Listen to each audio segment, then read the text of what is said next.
This is not financial advice, not legal advice for entertainment and educational purposes only. And anything I say is my opinion.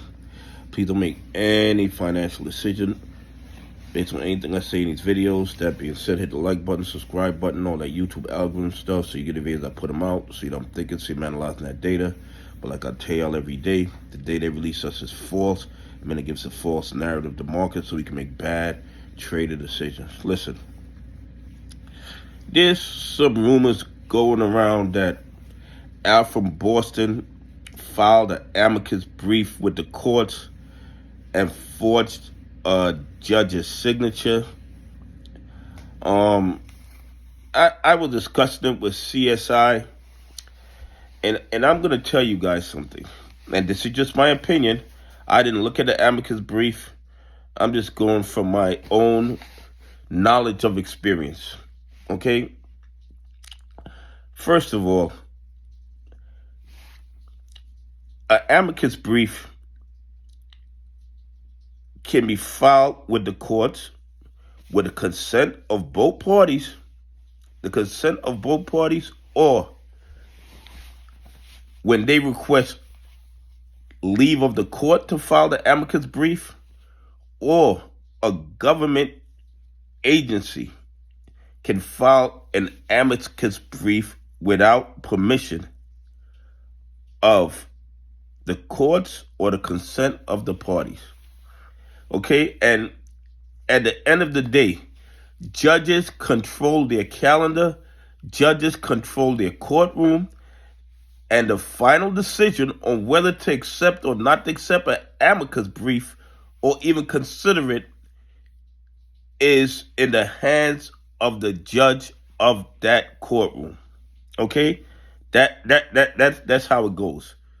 The judge that makes that determination, if they're going to accept it, if they're going to give it value, how they're going to weigh it, that all depends on the judge. That's really the bottom line. But do I think Al from Boston would forge a retired judge's signature on an amicus brief and submit that to the court? I do not think so. Not saying it's impossible, because it's not impossible, but it's out the realm of reality to me. Because it's something that can be easily verified.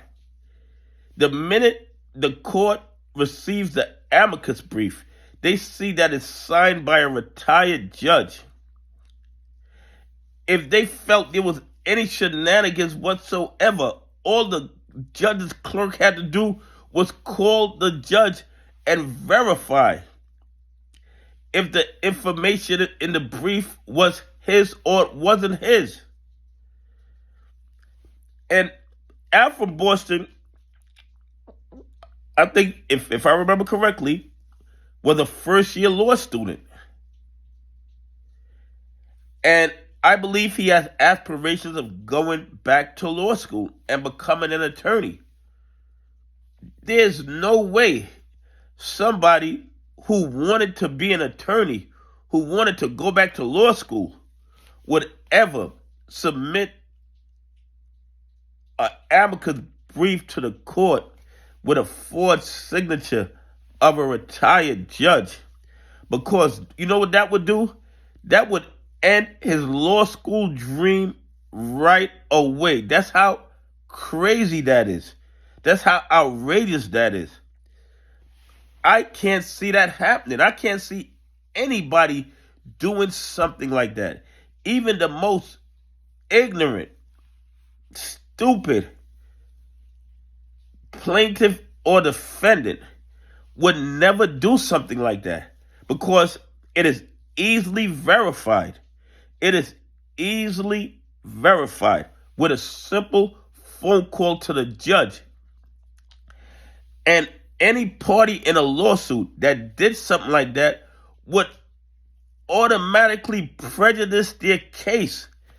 And this is something that is so bad, so contrary to the pursuit of justice, that it could make the judge dismiss the case with prejudice. And when a judge dismisses a case with prejudice, this means that the opposing party can never bring the lawsuit again. Okay? That means the lawsuit is over forever. Now, this is not legal advice. This is just my opinion. And once again, is it possible? Anything is possible. Anything is possible. Is it likely? No.